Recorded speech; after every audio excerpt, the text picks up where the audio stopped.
Next up on WTV, Wingspan Wrapped, Chromebook returns, and this week's edition of Real Talk. WTV's daily update starts now.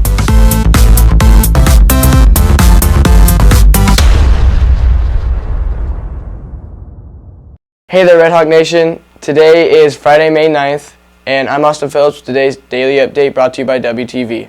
Final steps must be taken as this year's seniors leave the nest, including Chromebook returns. WTV's Anna Ortiz has more.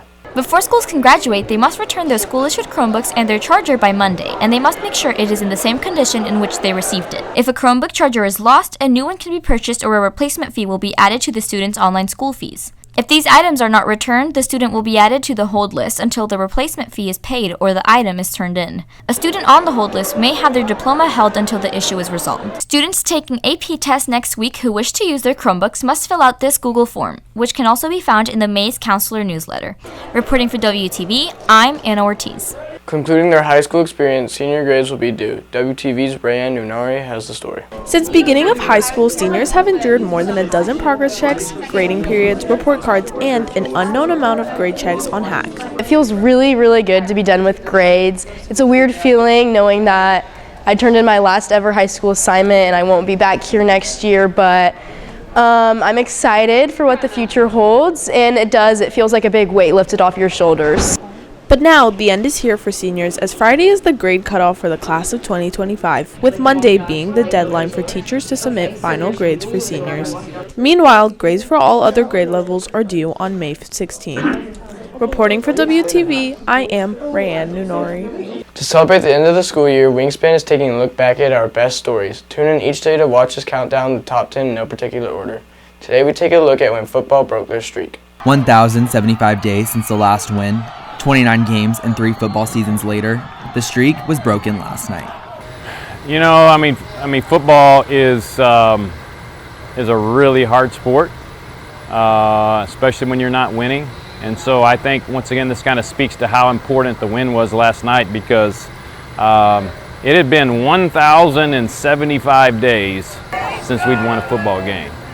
So the fact that these young men had continued to work, continued to show up, continue to fight. They're going to be better people for the rest of their lives because of what they've endured. And it was so good to celebrate and finally see some payoff for that. The feeling felt last night by students and staff across campus after this win is something that the football players on this team will be celebrating for a long time. After breaking the losing streak, it was great. Me and the team were celebrating. We're celebrating on the bus, at home, at Canes. It was a great feeling. It was a great feeling. It feels amazing, I'm not gonna lie. It's been 3 years since I have won a game, and all high school I haven't won nothing, so it felt really good to win. After coaching 383 football games in his career, nothing compares to last night's game for head coach Matt Sweeney. I mean, I've been fortunate to be part of 383 football games as a coach, and I think this was the most emotionally charged and best win ever, just because it'd been so long. And just to see the guys, I'm so happy for them, and for the coaches, it was epic. Throughout this season, there has been chatter about the possible wins for every game, but this week the chatter was different. It's in the season, so it's like it's now or never. So we had to do what we had to do. But what was most important to Sweeney was the fight.